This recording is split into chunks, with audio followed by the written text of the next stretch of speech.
Olá, sejam muito bem-vindos a mais um episódio do Fênix Podcast. Hoje eu recebo com muito prazer, com muita alegria e com muita honra Dani Leonel. Preciso apresentar essa pessoa para vocês, mas antes de agradecer muito por ter aceito esse convite. Eu que te agradeço. É aquela história, não é, Eliana? Seu passado te encontra lá na frente. E a nossa história foi forjada no passado. Não à toa que eu tô aqui, o agradecimento é meu. E eu sempre vou me emocionar com os meus entrevistados, porque são todos eles escolhidos com muito carinho, com muito respeito, com muita admiração. Deixa eu falar um pouquinho da Dani Leonel para vocês. A Dani é policial civil há 22 anos. Exato. Está policial civil ainda, mas se transformou. Hoje é mestre, especialista em liderança, em oratória. Mas vamos voltar um pouquinho lá, Dani, lá na Polícia Civil, quando eu te conheci nesse projeto lindo, o Papo de Responsa. Eu lembro, gente, que eu estava no auditório fazendo uma reportagem e eu me emocionava com a Dani, eu me arrepiava com você, 1,58 m. Que seja dito, né? Eu preciso dizer, sabe por quê? Gigante. Gigante no auditório. Fala um pouquinho pra mim disso. Eu recebo esse gigante porque fui muito pequena durante muito tempo e essa pequenez estava dentro de mim. E o Papo de Responsa foi o meu propósito. Quando eu digo que o passado te encontra lá na frente, isso aconteceu entre nós, o papo, ele forjou tudo que eu sou hoje. Meu posicionamento profissional, depois dos 40 anos de idade, foi uma via Papo de Responsa. E o que foi o Papo de Responsa? Eu tive o privilégio, ao longo de uns bons anos, dentro da instituição policial que eu ainda honro e represento, de fazer parte de um grupo de policiais que escolhemos abaixar as nossas armas e erguer a nossa voz. E ali, com aqueles jovens, eu via a minha voz, a minha história, que eu nunca neguei, está no meu passado, eu enxergo e posso transformar a vida de outras pessoas que se sentiam afetadas. Tem gente que a gente escolhe e tem gente que a gente acolhe. Ali eu acolhi pelo tom que a minha voz carrega muitos jovens, pelas minhas histórias, pela expertise. Ao mesmo tempo que eu era imensa, gigante, e é assim que eles percebiam, e assim é a nossa jornada, né? Você encontra um ou outro, mas está tão distante de mim, é tão maior do que eu, e quando você consegue prospectar uma escuta respeitosa, você vê que existem pontos de encontro, pontos que estão fora da curva, mas que te conectam com o outro. É o que acontecia no projeto Papo de Responsa. Para quem não sabe, é um projeto do Rio de Janeiro. Exatamente. Chegou aqui em 2010, começou em setembro de 2011, ia até locais de vulnerabilidade, jovens em situação de risco social, né, locais onde eles enxergam a polícia como verdadeiros capitães do mato, a polícia do tiro, porrada de bomba que chega derrubando porta, lugares onde jovens eram verdadeiros fantasmas. E ali a gente se colocava como fantasmas que também somos. Porque, por vezes, o policial, ele é um fantasma, ele não é enxergado. Eu lembro que naquela palestra que eu assisti algumas para fazer reportagem, muitos nem olhavam para você. Não. Era uma recusa, uma rejeição. Ela falava que era policial e você ia, né? Toda paramentada, uniformizada. Uniforme, armamento. E aí eu lembro que algumas jovens, principalmente, olhavam para você e te rejeitavam. E você conseguia chegar no final da palestra. Era pura admiração. Como esse processo, Dani? Por enxergar e não olhar. Tem gente que nos olha e não nos enxerga. Tem gente que nos ouve, mas não nos escuta. Você já percebeu que quando muitas pessoas vai conversar com o outro, não escuta, mas fica preparando o que vai dizer imediatamente depois e não escuta. Aí não tem a troca, né? Não tem a troca, e ali a gente trocava o tempo todo. Teve uma situação, vou te responder, dizendo algo que aconteceu comigo em um ano antes da pandemia acontecer. Durante 2 anos eu fui ao Rio Grande do Sul, o Papo de Responsa foi um projeto para além do Rio de Janeiro. Primeiro estado que abraçou e acolheu o Papo de Responsa foi o Espírito Santo, e na sequência o Rio Grande do Sul. E por 2 anos eu fui ao Rio Grande do Sul.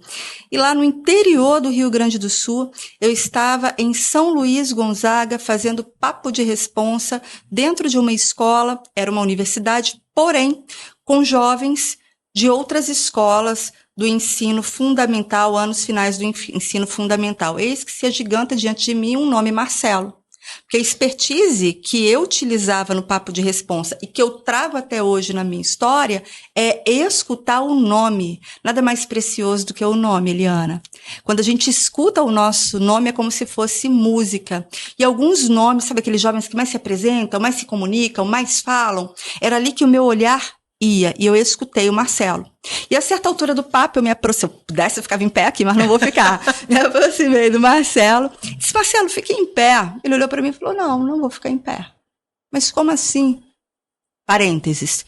Uma alienígena policial civil no Rio Grande do Sul, interior do Rio Grande do Sul, próximo à divisa, uniformizada, estava ali representando o Espírito Santo e outros quase 40 policiais civis da região que estavam sendo sensibilizados por mim e pelo Beto Chaves, que é o criador do Papo de Responsa no Rio de Janeiro, me olhavam. O que fazer naquele momento? Fazendo. Eu estava vivendo o que eu digo. Eu precisava ali, numa fração de segundos, definir entre desistir, virar as costas ou mudar o olhar de Marcelo. E alcançar. E alcançar. E eu continuei com o Marcelo. Muitos talvez não fizessem isso. Levanta, Marcelo, com um sorriso nos lábios, porque o sorriso também abre todas as portas, nos eleva em todos os lugares. E ele dizia que não, eu não te respeito, não gosto da polícia, não vou levantar. E ria com aquele deboche. Adolescente, sem rótulos, mas o adolescente ele se joga de todas as alturas, ele acredita que pode tudo, o momento dele é muito ágil, muito rápido, então ele faz sem perceber a intensidade do que está fazendo, simplesmente faz, porque ele pode, ponto final. Eu poderia...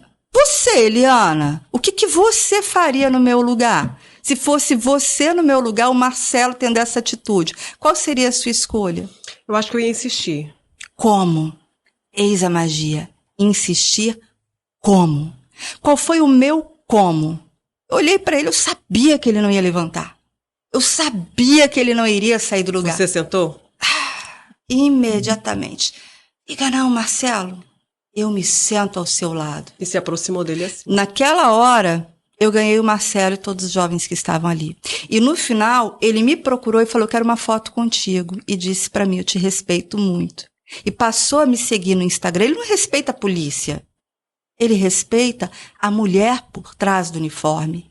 Ele respeita a mulher por trás do armamento. Então é assim que eu conseguia alcançar, sendo verdadeira e leal. Fale com a verdade que nasce no seu coração. E diga sendo Dani. Sendo gente que gosta de gente. Foi o único caminho possível que eu consegui alcançar o coração daqueles jovens, mas antes eles me alcançaram. Porque pessoas se conectam com pessoas. Com certeza. Dani, dessa forma você alcançou, você diz assim, sua voz chegou a mais de 40 mil jovens em área de vulnerabilidade social. E mudou a vida de muitos deles, eu sei porque eu fui até várias casas, eu conversei com os pais, e não muda só a vida deles. De uma família, muda de um pai, de uma mãe, dos irmãos, né? Muda de uma família, porque muitas vezes a família é ausente. A gente delega, acaba delegar, não. Delegar não é o problema. Delarga. Você joga no colo da escola, joga no colo do amigo, e só muda o cenário. Tem o jovem de comunidade em que ele encontra o pertencimento no tráfico, porque não é enxergado. E eu tenho aquele jovem que vive, aspas, sob a proteção do poder aquisitivo, da situação econômica, vivendo uma região que acredita que é de melhor localização, e ele é delargado para o ambiente de ensino e não vê o pai, não vê a mãe em nenhum momento. Então ele se perde, se encontra no mundo chamado internet, porque vamos dizer, a rua de hoje é o ambiente virtual. Ali ele se joga, e você, pai e mãe, perdeu. E aí pergunta, onde foi que eu errei? Não é sobre acertar ou errar, é sobre não enxergar, sobre não se fazer presente, 100% presente. Maternidade, paternidade é abrir mão, durante um tempo certo determinado, das suas necessidades. Óbvio que a gente vai fazer, vai correr, vai produzir, vai enxergar, mas tem alguém do teu lado com quem você está deixando um legado. No Papo de Responsa, eu vivenciava isso, sabe, Eliana? De enxergar a família que era ausente e o jovem que não tinha uma palavrinha chamada segurança. E eu acho que nesse momento eles buscavam acolhimento. E aí o pai não estava ali, a mãe não estava ali, às vezes os professores não entendiam. Aí chega uma policial civil que é o contrário de tudo que eles esperam, imagino, quebra paradigma, quebra tudo. Abraça. E muito eu digo, a minha imagem dizendo o contrário do que eles pensam é quebra de paradigma, porque eles rotulam. Se desmontava eles, né? É, total. E sem apontar, sem acusar. Se chegar falando sobre droga, eles são quase especialistas, eles leem, sabem tudo. Não preciso dizer. Se chegar apontando que está errado, eu sei. O jovem é o eu sei, não insista. Ok, o que eu dizia? Eu falava sobre a minha experiência, sobre as minhas histórias, e isso é inquestionável. Você, quando aponta o outro e diga, você me aborreceu, você está colocando na mão do outro o poder de decisão. Agora, quando você diz, eu me senti mal, eu vivi, eu não gostei, eu não me senti respeitada, você traz para você.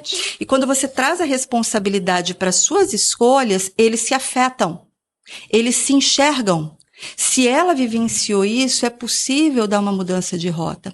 Eu digo que toda palavra que está linkada com surpreender, com improviso, com viver mesmo, com aquela situação que numa fração de segundos você está numa ponta da lança para tomar a decisão sobre progredir ou voltar, porque por vezes você tem que voltar, eu aprendi com o papo de responsa. A juventude me forjou, eles me ensinaram, eles me apoiaram. Eu tive a humildade de escutá-los e me tornar essa gigante que você viu no auditório da Polícia Civil. De aprender com eles, né? Totalmente. Todo dia, acho que cada palestra era um aprendizado. Você aprendeu tanto que você, inclusive, é premiada, né? Sim. Me fala um pouquinho desses dois prêmios. Exatamente. Eu fui premiada no Valor Empresarial, dentro da categoria Liderança e Oratória de Impacto, e também no Mulheres de Valor, na categoria Liderança e Oratória de Impacto, que é uma votação popular para empresários que se destacaram dentro das suas áreas de atuação. E isso aconteceu comigo, foi o presente de 2022. Mas antes teve o prêmio ainda, acho que ela esqueceu, são muitos prêmios, do Inoves e do Policial o Inoves, de Janeiro. Lógico, tá falando da Polícia Civil do Papo. Ainda. O Papo de Responsa, ele recebeu a premiação de policiais do ano no Rio de Janeiro. Eu não me fiz presente, mas o Papo foi representado por outro policial civil, não só nós do Espírito Santo, mas também os policiais do Rio de Janeiro. À época, o Papo ainda não estava caminhando no Rio Grande do Sul. E o Inoves, nós concorremos ao Inoves, chegamos até a final do Inoves, mas infelizmente não tivemos tempo de alcançar a premiação. Mas a premiação maior está na boca da juventude. Eles reconhecem muito o projeto e isso é significativo para nós. Antes de eu passar para outro ponto, da mulher, você já até tocou nesse ponto, de ser respeitada, eu quero que você volte um pouquinho nessa frase que me tocou tanto. Imagino. Fala para mim de novo essa frase e o que ela significou, porque ela impactava ali no auditório. Que frase é essa, Dani? Que possamos abaixar as nossas armas e erguer a nossa voz. Se eu saco meu armamento do meu coldre, Eliana, e eu aponto a minha arma e efetuo um disparo, um único disparo, posso derrubar, dependendo do poder da minha munição, 5. E a minha voz? Ela pode derrubar muito mais de 5, 10, 20 e erguer. Imagine quantas pessoas Luther King ergueu. Gandhi, sem levantar uma arma.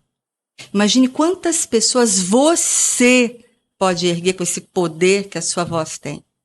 Quantas pessoas eu posso tocar e transformar pela minha história e por uma palavrinha chamada empatia que começa na resiliência. O que é resiliência? Se eu derrubar essa caneca, ela quebra. Coloca um plástico e derruba. Ele resiste. E a princípio é frágil.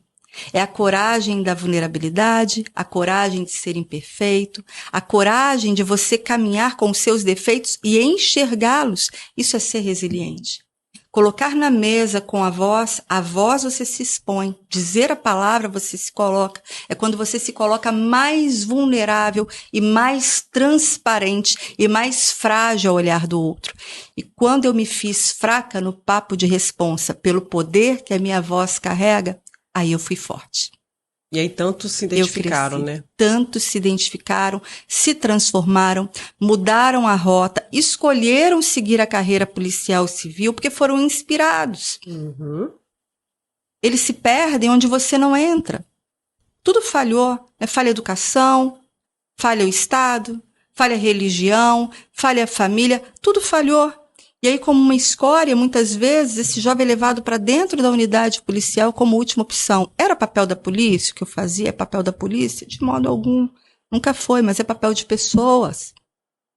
Eu digo que lá na frente, quem eu quero que a minha filha encontre? A Valentina, que não poderia ter outro nome nesse mundo em que a mulher ela precisa ser valente, corajosa. Eu quero que ela encontre o traficante que vai derrubá-lo na esquina. Eu quero que ela encontre o seu professor, o seu pedagogo, o engenheiro, a pessoa que vai transformá-la e se conectá-la com ela. Quando eu vou para a sala de aula, quando eu ia e tinha oportunidade de estar em sala de aula com um papo de responsa, eu falava não com o traficante que vai derrubar a minha filha, mas eu falava com esse professor, com esse psicólogo, com esse engenheiro, com esse ser humano que vai encontrar com ela lá na frente. Então, se você não acredita, porque muitas vezes tem muita gente que reclama, você já viu? Gente que gosta de ficar bem na arquibancada, olhando o jogo e apontando os defeitos. Eu gosto de gente que coloca a face na arena, que se joga lá no campo. Gente que erra porque tentou. Eu me joguei na arena. Numa arena que não me pertencia, não só eu, mas pessoas que acreditaram comigo. Você se joga numa arena que muitas vezes não te pertence, mas quando você faz isso, aí sim, você joga e lança a sua voz para transformar outras pessoas e mudar sem reclamar. Eu nunca vi reclamação mudar a história de ninguém. Você já viu isso? No final das contas, a gente colhe que a gente planta, né? Semeia, eu acho que é bem isso, né? Vai semeando. Você foi semeando. Vai preparando o terreno. Tem um livro que fala sobre isso, A Boa Sorte, né? Que ele coloca dois cavalheiros, o cavaleiro do cavalo do negro e o cavalo branco, e ali dentro de uma mesma jornada, que era em busca do trevo da sorte, da boa sorte ilimitada, eles escutavam as mesmas histórias, as mesmas objeções, os mesmos desafios. Por que um desiste e outro progride? O que faz progredir? E o que faz continuar? Propósito. Porque acreditar, semeadura. Coragem. Prepare o terreno. Prepare o terreno, porque a certa altura vai chegar essa abundância. E é isso que eu faço. Depois dos 40 anos de idade, eu tive uma virada de chave extraordinária na minha vida. Hoje eu sou muito melhor do que a menina e a jovem que eu fui. Quem dera se eu pudesse voltar ao passado e transformar algumas situações. Como eu não posso, eu não vou viver de passado. Eu tenho que viver de presente. Nem de futuro, nem de passado. É o agora. E aqui eu tenho que me colocar como se atrás tivesse uma parede. Uma parede que bloqueie qualquer objeção. Eu não posso voltar. E diante de mim vem o meu desafio. E esse desafio eu só tenho uma escolha: enfrentar. Como se minha vida dependesse daquilo. Essa é a coragem que a vida nos pede e que eu costumo dizer. Essa é a coragem do estar 100% presente. Essa é a coragem de você falar com a verdade que nasce no seu coração. Essa é a coragem de gerar empatia sem negar as suas próprias histórias. Por isso que eu afetei tantos jovens. Eles poderiam ter permanecido virando o olhar, afastando, não me enxergando, como eles começam. E está tudo certo. Também faz parte do processo. Faz parte do processo. Mas eu vou me perder com quem não escutou? Ou eu vou olhar aquele que ergueu o olhar, me enxergou e me escutou? Eu falo com a geração que vem depois dele. Esse é o poder da voz. Por isso que eu digo e repito, fazer parte, ter tido o privilégio de fazer parte de um grupo de policiais que, de fato, baixou as armas mesmo e lançou a voz no alto, foi transformador primeiro para mim, como consequência para eles e, sobretudo, para o futuro que começa, não na minha, mas na Valentina, que pertence a esse mundo gigante que está aí fora. E quando que foi a virada de chave? Hoje você já não trabalha mais especificamente com esse projeto, hoje você é líder, né, em oratória, em comunicação, líder eu digo na essência mesmo, sabe? tá com outros profissionais, né, que também querem ser igual a você. Quando que foi essa virada de chave? Foi na pandemia, um pouco antes da pandemia. O Papo de Responsa, ele foi... Quando eu comecei a ver a transformação dos jovens, comecei a questionar, gente, eu faço isso de forma tão natural, é tão meu, eu venho de uma experiência de teatro, eu fiz teatro muitos anos, há mais de 25 anos, viajei, estive na Argentina, estive na França, na Alemanha, África. A minha voz com o teatro alcançou muitos lugares, muitos estados desse país. Fui premiada também em teatro, usando a voz, mas usando o meu posicionamento. O meu posicionamento em cena e a troca. Quando eu entro para a Polícia Civil, essa história fica no passado. Meio que adormecida. Eu deixo de fazer teatro, saio da sala de aula. Eu também sou professora, fui professora de nível superior, sou formada em Direito, especialista em processo civil. Estive em sala de aula na UFES, na UVV e na Unesc, em 3 instituições de nível superior. E ali eu usava a minha voz.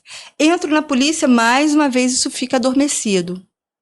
Depois de uns bons anos de Polícia Civil, eu comecei o papo em 2010, eu entrei na polícia em 2002, em abril de 2002. Começamos a nos preparar no Papo de Responsa em 2010. Em setembro de 2011, nós entramos na primeira escola na região 5 da Grande Terra Vermelha. E ali eu percebendo como que eu impactava, e eu fazia isso no meu olhar tão natural, que voz é essa? O que isso tem? Porque eu sempre fui curiosa. Curiosa para entender o porquê. E ao entender, ao tentar buscar esse porquê, eu fui estudar. Primeiro eu fui estudar para o coach, entrei para o coach, aí me formei como professional coach, vi que coach não era nada do que eu esperava, era algo muito simples, era algo ligado que teoria geral da administração, simples assim. Você queria mais? Eu queria mais, e fora, aí comecei a questionar o coach, porque eu via muito de PNL, programação neurolinguística, não é sobre isso não é coaching. Coach é você fazer a pergunta e dar outra possibilidade de insight. Passei para a área de coaching executivo, fiz uma formação em coaching executivo em São Paulo, finalmente o Master Coach, que entra no campo da inteligência emocional. Mas não era só aquilo. Aí me aprofundei, fui me especializar em liderança, carreira em coach, pela PUC do Rio Grande do Sul, e depois psicologia organizacional. Com base disso tudo, eu falei, agora eu vou para campo, né? Tem o famoso chá, conhecimento, habilidade, atitude. Não adianta eu conhecer tudo e não fazer absolutamente nada. Isso é 10% do que eu vou alcançar no final. Não adianta eu treinar e ter habilidade e não entrar em campo. Isso poderá influenciar uns 20% do que eu quero. Cadê o restante? O meu 70%, 80%? Fazendo. Eis a virada de chave. Agora eu vou para campo. Apesar de permanecer policial civil, eu sou o que eu quero ser. Eu poderia colocar como condição, estou na Polícia Civil, não vou buscar nenhuma mudança de carreira, mas não é sobre o outro, é sobre o que eu quero, sobre quem eu quero me tornar. E ali eu decidi, literalmente, como uma gladiadora, entrar dentro do ambiente corporativo. E no ambiente corporativo eu comecei a desenvolver líderes, tanto no online quanto no presencial. Naturalmente, as mulheres, as líderes, as empresárias passaram a me procurar mais. Trabalho exclusivamente com empresárias? Não, mas o meu maior público são líderes que são empresárias. E aí eu paro. Eu fui líder? Ou será que eu liderei? Líder, qualquer um pode ser. Hitler foi um grande líder, mas o poder de liderar pela inspiração, será que ele carregou? Ou ele carregou o poder da imposição pelo pavor e não só pelo medo? Eu quero liderar, como eu disse antes, como Luther King liderou. Como que ele fazia? Dar exemplo, né? Ser exemplo. Muita gente fala, tantos oradores como Luther King, mas qual era a expertise que ele tinha? O que ele carregava? Então foram esses porquês que me levaram a essa virada de chave. Depois dos 40 anos de idade, eu estou com 49 anos de idade, eu venho numa jornada aí de 9, vou fazer 10 anos nessa nova jornada, e para tudo tem tempo, né? O tempo é seu, ele te pertence. Isso é importante você falar. 49 anos, 9 anos aí, depois dos 40 você mudou. É possível? Tantas empresárias agora, depois da pandemia, será que eu vou, será que eu não vou? Se sentindo fragilizados. O que você percebeu nesse momento, com esse grupo principalmente de mulheres que você trabalhou? O limite está dentro de você. Você é o seu maior algoz. Eu percebi que o monstro está aqui. Você se limita. Eu costumo dizer, não se limite a quem te limita. Às vezes é olhar para dentro e virar essa chave. Se você for olhar somente os bloqueios, os nãos, quais são as intercorrências, quais são as objeções, você não progride. Mas olhe para o que você quer, quem você quer se tornar, o que você vai alcançar, onde você quer estar daqui a 5 anos, onde você quer estar daqui a 10 anos. Olha para frente, né? Olha para frente, pensa no seu legado. O que você quer que a Melina fale a seu respeito? O que você quer que ela pense sobre você? O principal desafio, então, está aqui, na nossa mente? A cabeça manda, o corpo obedece. A cabeça manda, o corpo obedece. Então, os meus pensamentos geram sentimentos que vão influenciar nas minhas atitudes. Quer mudar os seus resultados, comece pelos seus pensamentos. E todo mundo pode, se quiser, Dani. A gente vem num momento, assim, de pós-pandemia, ansiedade, depressão. Estávamos conversando sobre isso. A Dani é mãe de uma menina linda, Valentina, 12 anos. Ela vai fazer 15. 15 anos. Linda. Também, né, personalidade, a gente percebe isso nela. Então a gente vem desse momento, né? Muitas mães voltando para o mercado de trabalho com medo. É possível, se todas as mulheres quiserem de verdade, é possível. Eu só posso falar por mim. Foi possível para mim. Porque o meu querer foi muito forte. Foi muito grande. Isso é muito individual. A escolha é muito individual. É possível se o seu porquê for muito forte. Se você parar de colocar na sua frente quais são os problemas, eu sei o problema. Eu sei o problema. Todo mundo sabe, né, no fundo, né? Exatamente. E imagine o pior cenário. Se o pior cenário acontecer, daqui a um mês, como é que você vai estar? Nas suas objeções. Exemplo, falar em público. Se eu, por acaso, esquecer o que eu vou dizer. Imagine o pior cenário possível. As pessoas rindo de você, você errando o texto todo, não funcionando, não aparecendo a logo, nada disso. Imagine o pior cenário. Daqui a 10 dias, o que vai acontecer que vai mudar a sua vida? O que as pessoas vão estar falando sobre aquilo? Daqui a um mês, daqui a um ano, daqui a 10 anos. Quem é você nessa gota de oceano? O que aquela situação ali, única e exclusiva, define? O que você quer colocar diante dos seus olhos? A solução do problema ou o problema? A escolha é individual. Eu escolhi caminhar como uma solucionadora de problemas. Porque eles existem, né? Vão existir sempre, né? Todos. Os obstáculos, as dificuldades, e eles que medos. te elevam. É eles que te elevam. Eu falo que os obstáculos é como se você estivesse jogando tênis. Um jogo de tênis do outro lado. Se você tem o pior jogador e você joga bem, você é uma pessoa que tem repertório, que eu falo que repertório é essencial. Primeira estratégia para falar bem em público, para se comunicar. Tenha repertório. Isso é obrigação, é dever. Devore. Devore livros, conhecimento. Com quem você está se relacionando todos os dias? Vai anotando os ganhos que você tem com todas as pessoas, todas as leituras, todas as buscas que você faz. Não dá mais para ser superficial, Não né? dá. Aprofunda. Se de noite você parar e olhar e você não teve ganho, mude a mesa que você está frequentando. Mude o que você está lendo. Mude os lugares que você está. Busque quem é combustível e não quem é peso. Você é resultado, né? Das 5 pessoas que você... Poxa, convive, o que você né? faz com essas pessoas? Sim. Não só com quem você convive, mas o que você faz do aprendizado a partir dessas pessoas. Que do contrário é colocar muita responsabilidade no outro, não é? Com certeza. Para de coloca a régua dentro de você. Você é responsável. E quando eu falo sobre o jogar tênis, que foi uma jogada que eu fiz aqui nessa mesa, aqui a gente está jogando tênis. Eu tenho do outro lado uma grande especialista. Eu te vejo como uma mulher que é extremamente referência para mim no meu olhar. Você é uma mulher que tem posicionamento, você é cheia de verdade.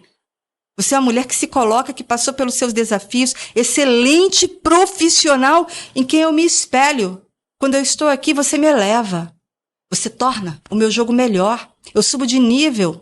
E se do meu lado tivesse, na outra ponta da mesa, uma pessoa que fosse um jogo menos desafiador... Morninho. Acabou, eu vou ficar morna. E eu gosto disso. Eu levanto pra vocês baterem. Por isso que eu trago pessoas assim, ó. Sensacionais. Você fala uma coisa também. Liderança não é um cargo. É um posicionamento. É posição, é atitude. Liderança é posição. Quem você é? Se você está exigindo do seu time que ele cumpra horário, você cumpre. Se você está exigindo do seu time... Deixa eu mudar esse cenário. Imagine que eu sou um líder. Vamos sair do ambiente corporativo e entrar no nosso dia a dia? Bora. Aí quem dera, você gosta? Eu nunca saltei de paraquedas. Eu já, algumas vezes. Então você pode falar sobre isso. Sou formada em paraquedismo, tá aposentada. Você pode falar sobre o seu gerenciamento de emoção quando você esteve lá e saltou. Eu posso? Não posso. Porque para eu falar sobre isso, eu tenho que me jogar. Eu tenho que viver o que eu digo. Como é que eu posso virar para o meu time, né, e dizer bem assim, atravesse, enfrente se eu nunca o fiz? Como é que eu posso ser alguém que está à frente de soldados e digo para todos eles, atravesse e enfrente o inimigo se eu nunca empunhei a arma? Eu tenho que ser o primeiro aí, o primeiro a chegar, o primeiro a fazer. Eu tenho que ser criativo, inovador, ousado, desafiador. Para isso voltamos ao início da nossa troca de ideia, eu tenho que escutar e sentir o time, tirar a minha lente, colocar a lente do meu time. Eu tenho que perceber, muitas vezes dentro da minha jornada de desenvolvimento de líderes, eu vejo líderes que reclamam, mas o meu colaborador, o meu supervisor não delega quando ele mesmo não delega. O meu supervisor, ele tem um posicionamento, uma fala que está afastando o time, ele não consegue gerar empatia, ele fala de uma forma muito firme, quando ele mesmo fala dessa maneira. Isso é tão notório, né? Quando a gente vai em qualquer... Você quis sair um pouquinho desse ambiente, mas voltando para o ambiente, a família mesmo, num escritório... Família é a nossa primeira empresa, nosso primeiro lugar. Quando você vê um pai que não tem diálogo, os filhos... Acaba, eles se calam. Quando você vê um empresário que não tem diálogo, ou que ele é grosseiro, os funcionários são iguais. É a comunicação. Isso a comunicação começa na escutatória. É você escutar. Escute, perceba. Foi assim que eu fui forjada, Eliana. Escutando. Eu chego no ambiente e eu observo. Antes de dizer, eu espero. Eu sinto até o cheiro do lugar. É como se o tempo parasse. E respeitosamente, quando você escuta, você consegue entender aquele lugar, entender as pessoas e se conectar como o outro quer e não como você quer. Isso é liderar. Por isso que eu digo que a posição é a atitude. Seja você a mensagem, seja você a imagem. Dani, a gente poderia ficar horas aqui conversando. Ai, que pena. Certamente. Dodó, que delícia. Tem muita coisa boa ainda. Que troca, que delícia. Mas eu queria muito que você, com a sua voz tão forte, tão cheia de sensibilidade, parece contraditório, mas se complementa, né? É uma voz forte, marcante, mas tão cheia de sensibilidade, de força, de exemplo. E dizer para tantas mulheres hoje, Dani, a gente está aí no Dia da Mulher, no mês da mulher. Eu acho que todo dia é o Dia da Mulher, mas o que dizer para essas mulheres? Tanta repressão, tanta violência, tanto medo. Você que entrava no auditório e silenciava, de certa forma, para depois ter essa troca, né? O que dizer para essas mulheres? Como se fazer ouvir? Você pode escolher as suas lutas. Escolha as suas lutas. Você não precisa lutar todas elas. Escolha. O maior poder que a gente carrega é o livre-arbítrio. E nós, mulheres, somos levadas a lutar em todas as áreas, em todos os cenários. Nós somos levadas por uma história mesmo, pela experiência que a gente tem, de sermos melhores como mães, como empresárias, como esposas, como irmãs, como filhas. Nós somos exigidas todo o tempo. Cobradas, né? Cobradas. Escolha. Julgadas, às vezes. Julgadas. Muitas vezes. Escolha a sua luta. Escolha por onde você quer começar. E ao escolher a sua luta, namore com ela. Seja como água. Ou talvez, como falando em jogo, como um jogador de futebol. Qual é o maior desafio do jogador de futebol? Pode ser driblar o outro, pode ser fazer o gol, pode ser... A trave. A trave. Que nem sai do lugar. Tá ali parada. Paradinha. E na hora do pênalti, é ele e a trave. E ainda que o goleiro, que a princípio seria o maior desafio, faça a melhor performance, mas se eu não tenho foco, se eu não escolho a minha luta, o meu olhar para a direção correta, bate na trave, vai embora. E ela nem sai do lugar. Escolha a sua luta. E é sempre a mesma, né? Foque. Igualzinho, exatamente. Né? Foque onde você quer chegar, independente das intercorrências, do que diz. Eu digo que o que você escuta, o que gera aprendizado, alimente. e veja o que você pode mudar. O que não faz sentido para você, guarde na sua caixinha de memórias, depois busque para ver se você pode aplicar. E o que não dá certo naquele momento, que não funciona de modo algum, deixa na estação. Vai no trem e prossiga. Escolha a sua luta sem se preocupar com o julgamento do outro, porque ele sempre vai existir. Não dá para carregar tudo, né? E seja empatia para dentro primeiro. Sim. É o que eu tenho a dizer para essas mulheres, para você, para mim, porque quando eu falo eu escuto o que eu estou dizendo, ser mais empática, ser mais generosa. Hoje eu escolho as minhas lutas e eu adoro todas elas. A gente fala muito de sororidade, né? De um tempo para cá. Verdade, se sororidade muito disso, feminina. Né? E de uma mulher com a outra, e como a gente vê que por diversas vezes isso não acontece. Não acontece. E para encerrar, eu não posso esquecer. Vocês perceberam esse visual? Qual a importância disso também? É de dentro para fora, mas o fora também tem todo esse significado. Você já chega... Eu chego a me arrepiar. Exatamente. Exatamente. Essa é a Dani. O que você está vendo aqui, eu sou assim. Se você entrar na minha casa, olhar meu guarda-roupa, você vai ver a Dani. Eu não vendo o que as pessoas buscam em mim. Eu vendo quem eu sou. Eu dizia a você que cliente a gente escolhe, tem cliente que a gente demite, que ele nem progride. Quem me busca, primeiro ponto que eu escuto, primeiro eu comprei você, eu quero você. Eu não sei nem o que você faz, mas é a sua imagem, é o seu posicionamento. Então, em silêncio, antes que eu diga uma palavra, qual é a imagem que eu quero deixar? É essa. O preto vem da minha adolescência. Na minha adolescência, eu adorava preto e questionavam. Eu parei de usar preto. Hoje, eu sei que eu tenho nome e sobrenome. Eu sou Dani Leonel e o preto me define pelo mistério que ele carrega e pela infinidade de pessoas e escolhas e momentos que eu vivencio numa fração de segundos, como eu estou vivenciando agora ao teu lado. Dani, sensacional, fantástica. Muito Adorei. Obrigada. Eu que agradeço o privilégio de estar aqui. Você é incrível, gigante, imensa. Tudo que você vê em mim é o que você carrega.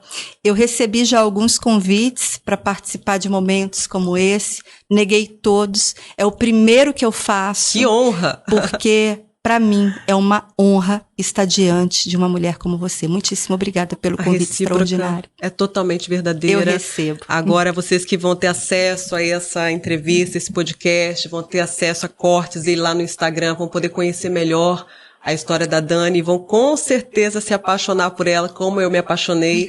Então, eu só tenho que me agradecer muito. Vou continuar te acompanhando, vou continuar te seguindo. Muito obrigada. Eu que agradeço. Muito obrigada mais uma vez pela audiência, pela presença. Aguardem os próximos episódios, vem muita coisa boa por aí. Obrigada, tchau, tchau.